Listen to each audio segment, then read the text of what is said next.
Stay tuned for Out in Santa Cruz.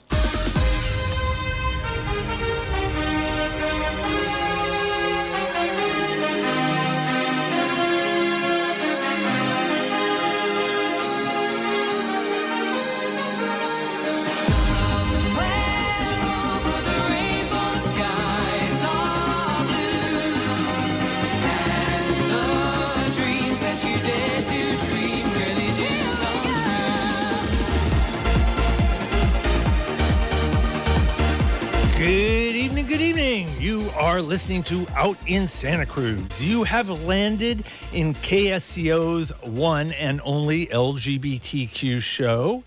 And tonight, we are all about the arts.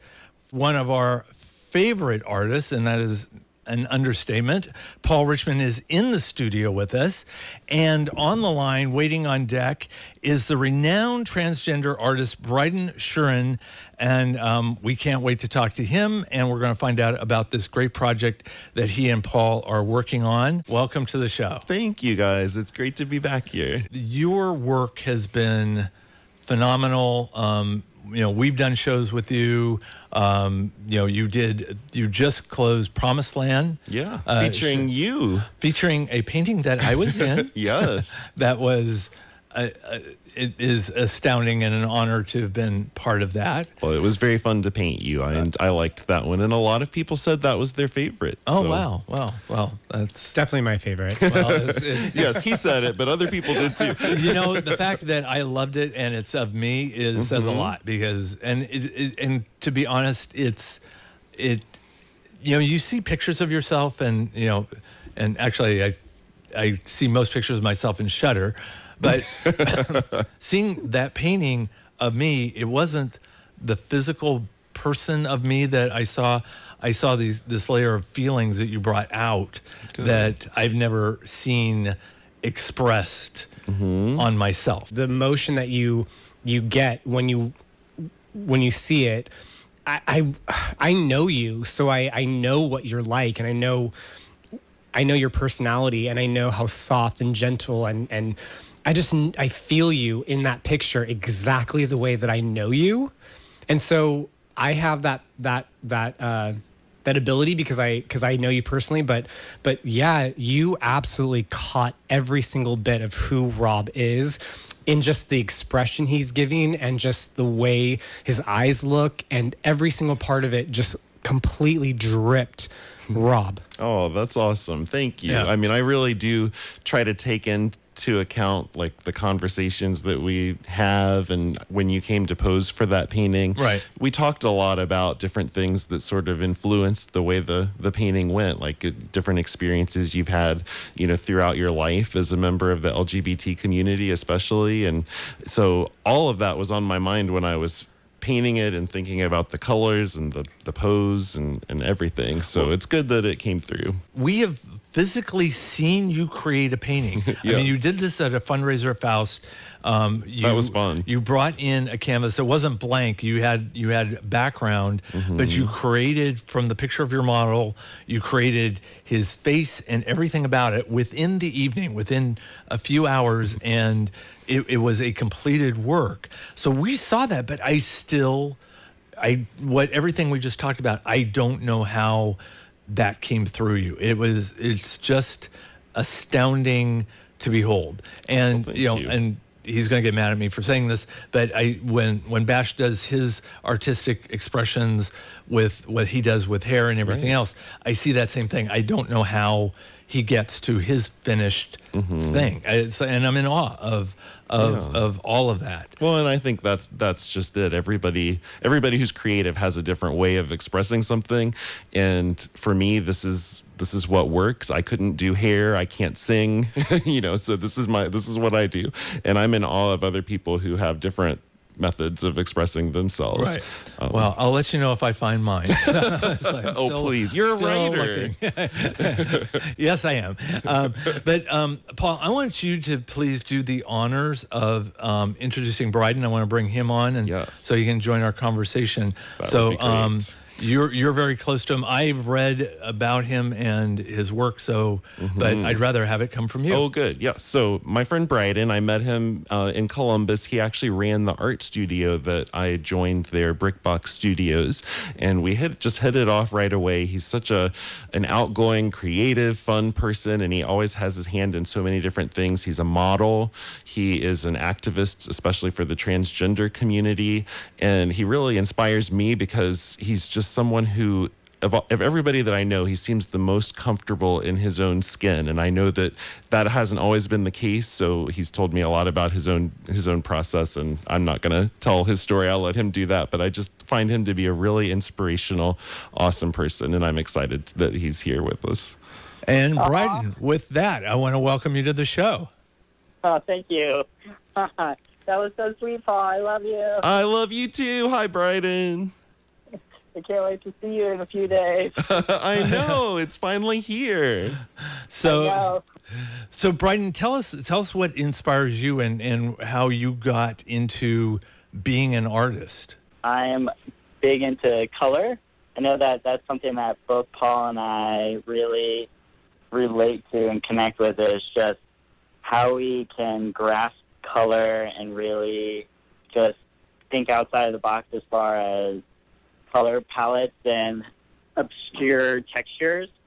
So that when it comes to my inspiration, anything around me with nature and growth and flowers and trees and life just kind of moves me. Now, Briden, you were and I assume you were the one that behind the photograph itself as well, but you were the subject of a photograph that shows you in the nude, but in kind of a shadow in between two bathroom signs, making a point about transgender people and bathrooms, and that picture went completely viral.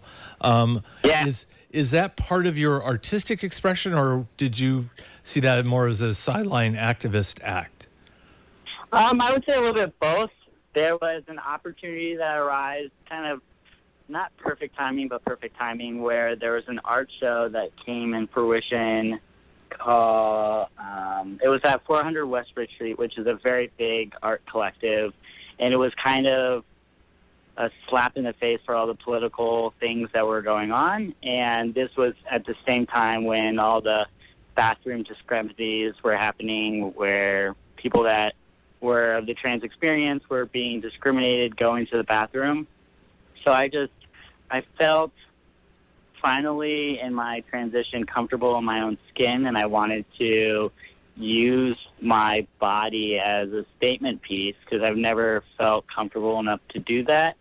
And when I proposed this idea to the host of the art show, she loved it. And when I followed through with it, it just turned out to be such a heartwarming reaction to everybody that has seen it that I decided to make prints and donate money towards the Trans Lifeline and trying to make it a big thing. No, and it made such a statement because it blew visually all of the rationale. Not rationale. Rationale makes it sound rational. The excuses and the fears and the phobias behind that kind of discrimination. It just blows it out of the water because it's like this is the man you're trying to force into the wrong restroom. Yeah. Yep. What happened after that? What was the reaction and how did that affect your life?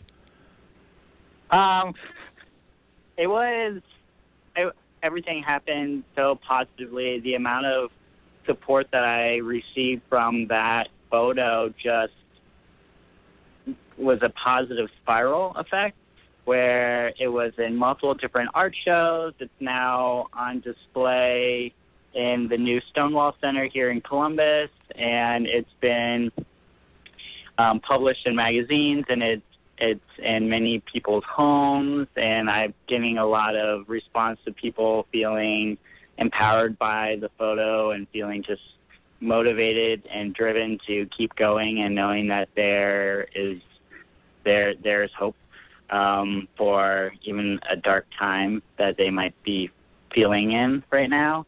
But yeah, so only positive responses, and I keep being motivated because right now I'm actually in the process of gathering a few more subjects that are of the trans experience to potentially make a series of this kind of same idea, and then also designing a T-shirt for it, just so that I could try to keep making funding to go towards for the Trans Lifeline. It's awesome. Yeah, it's super, super inspiring. I'm going to throw this question out to both of you guys. How do you weave in your activist feelings into your art? I mean, Paul, I've seen it, it appear in your art in different places, and then there are pieces that you have that, are not necessarily activist oriented.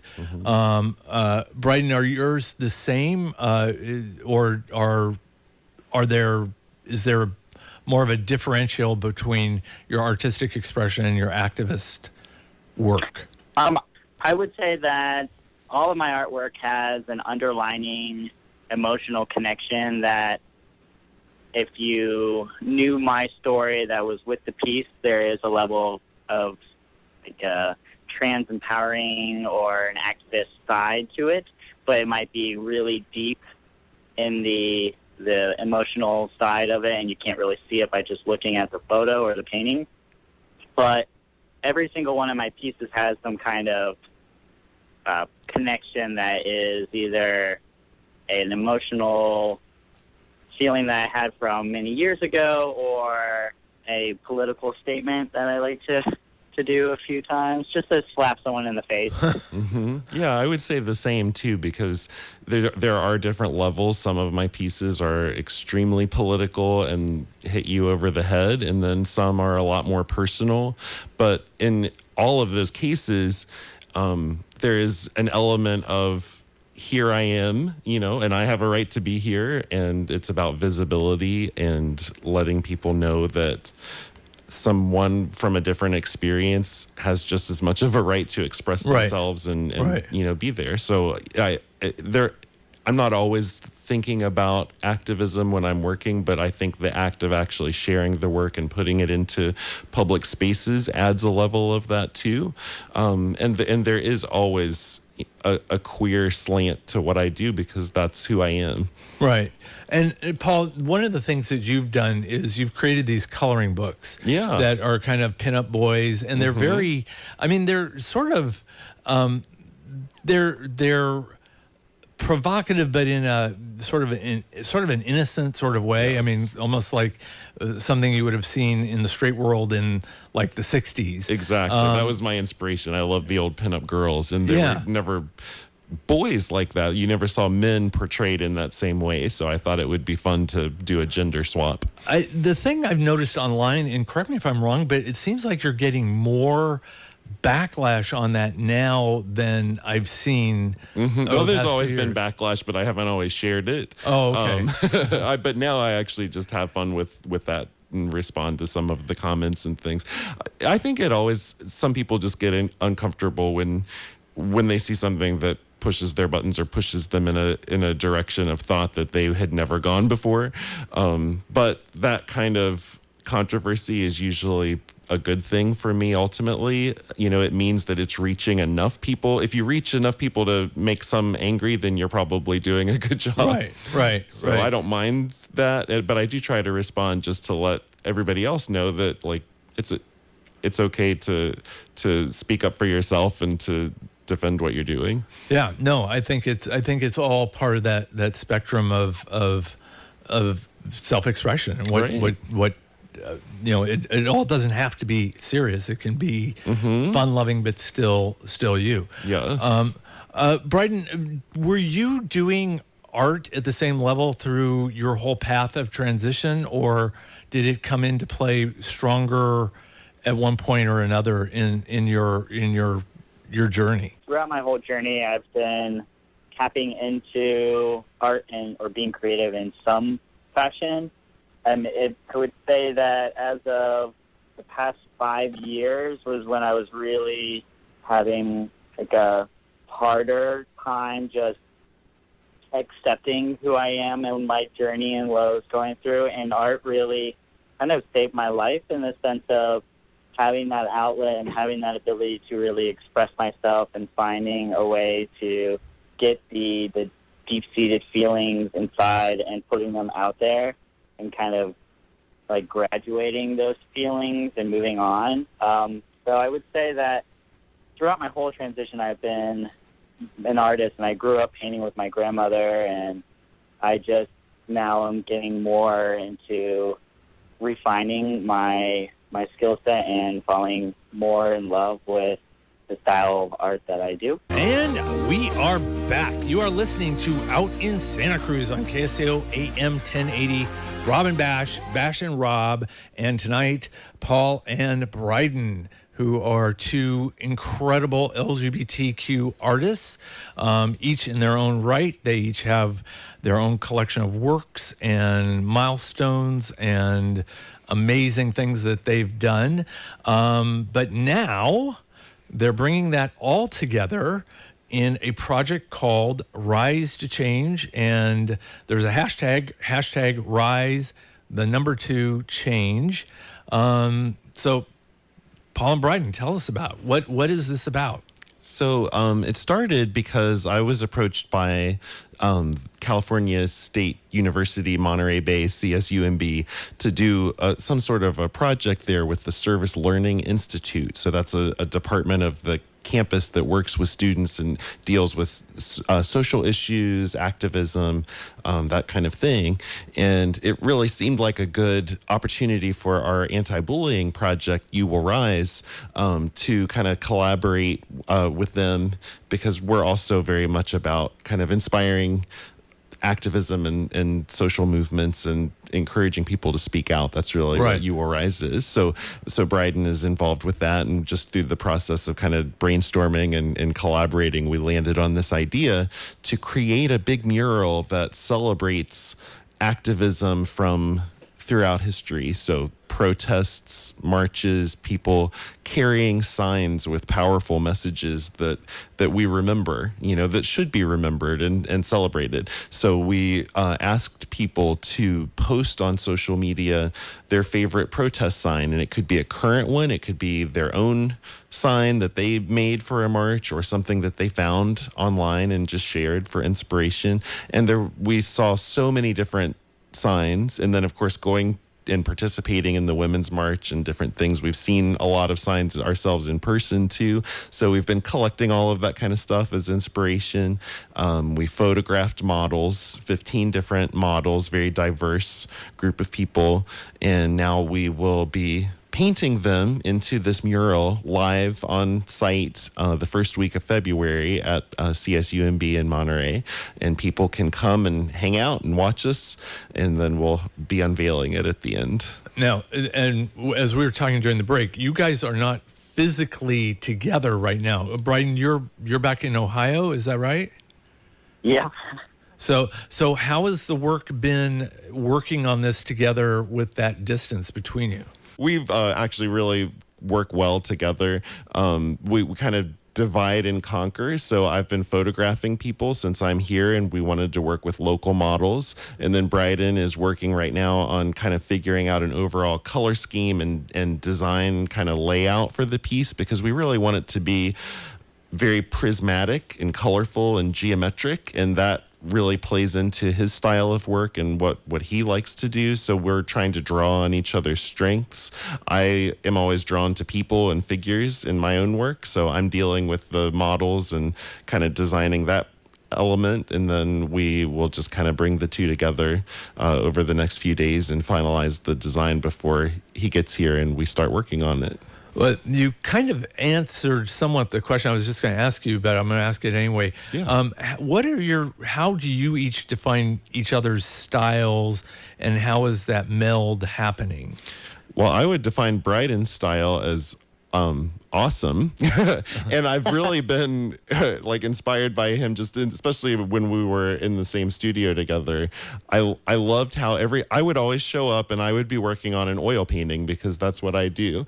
But every day I would show up there and I had no idea what I was going to see him doing. He could be down there like welding away at something, or he might be like building some big crazy, sculpture. He's just very fearless about that, and he'll try anything. And so that was one of the reasons I wanted to work with him on this. We haven't really collaborated on a project before, but I like that a lot about him, and so that's how I would describe his work, I guess, is just fearless. He'll do anything. In the creation of this piece, is the focal point the messaging, or I already know the answer to part of this question, but what can you characterize the juxtaposition of the messaging of the signs that the people are holding and the personalities of the people themselves? Mm-hmm. Which is the what is the impact you're trying to convey to the audience looking at the mural? Personally, I think it is both. I think what was powerful about Briden's piece that we were talking about earlier, the photograph, was the presence of him as a person, because it's so easy for people to hate something that is a concept. But when you see a face, when it's a human being, then it's harder to do that. So the presence of people in the mural is important because it shows that, all of these different people are fighting passionately for something that they believe in, even if it's not a cause that you may have a personal connection to. And then the messages, for me, I think, reinforce that. I'm always, when I see a piece of art, I'm drawn to the person first. I'm a people person, so that's where I go. But then the signs are definitely, the second, an important piece too. I don't know. Briden, what do you think? You say that you are a people person and that the people is what draws you in, and I'm looking at it's the emotion that I am connected to the piece that draws me in, and how I feel when I look at the piece. So I guess looking at my one piece that I did with both bathroom scenes, or the bathroom signs, the dramatic lighting and the shadowing is what connected me and made it move through the picture. And then what I'm really excited about this mural is all the emotion that we're going to have with all the layers of the colors and the people and the shadows and when we were talking about the signage being almost like the forefront and the front of the pack as far as what we're looking at and really drawing you in. It's just all the emotion. So that's what I really grasp and I think will bring into fruition with this mural. And I think between both of us, with Paul's eyes with people and my eye on color, and both of us together, and it's going to be beautiful.